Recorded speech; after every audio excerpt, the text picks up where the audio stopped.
Hello again, guys! So in this video, ipapakita ko naman sa inyo or i-discuss natin kung paano mag-claim and ano yung mga kailangan nating malaman about disability benefit sa SSS. But before that, gusto ko lang ng konting favor since last year, ang not subscribe percentage ko out of 100% is 98%. And ang nag-subscribe lang sa channel ko is 1.4%.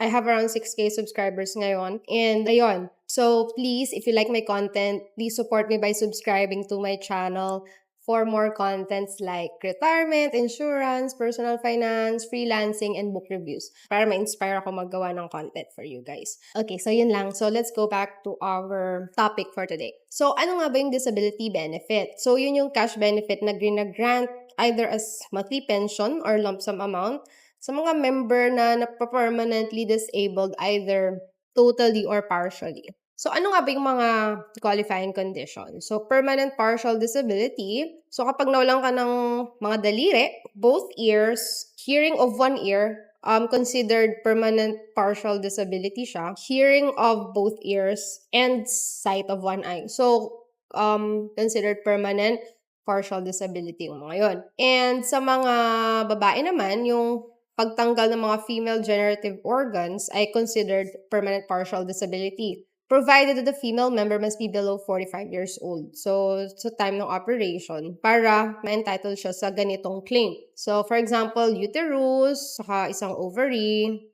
or uterus tsaka yung both ovaries or one ovary. So, kasama siya sa permanent partial disability. So, yung permanent total disability naman, so complete and permanent loss of the following. Complete loss of sight of both eyes. Kapag nabulog ka, and then loss of two limbs or above the ankles or wrists. Complete paralysis of two limbs. Brain injury, or any case na i-determine and i-approve ni SSS. So, yun yung mga qualifying conditions. Okay? So, ano naman yung mga benefit details? Ayan, so monthly pension, kailangan nakapagbayad ka ng at least 36 monthly contribution. So, very important, as an SSS member, makapagbayad ka man lang at least 36 monthly contribution. So, yun yung i-goal mo. Kasi, mostly na binabayaran na claim or benefit kay SSS, ang requirement niya is 36 monthly contributions prior doon sa semester ng disability or pagkapanganak or anything. So, kailangan talaga active ka. And then, or lump sum amount naman kapag hindi mo na kompleto yung 36 monthly contributions. Okay, so ganito siya i-compute. So, meron tayong dalawang basic formulas sa pag-calculate ng lump sum amount. So, for example, yung degree ng disability ay determined na 20% ng katawan. And yung number ng contributions na binayaran ng member ay equivalent sa 24 months prior to the semester of contingency. Ayan, so ito yung mga hindi nakakompleto ng 36 months ha. So 1,000 times 24 times 20% equals to 4,800. Ayan. So kung ang monthly pension mo is 1,000, kapag 12 months lang yung monthly contributions mo, 20% nun, yun yung makukuha mong lump sum benefit.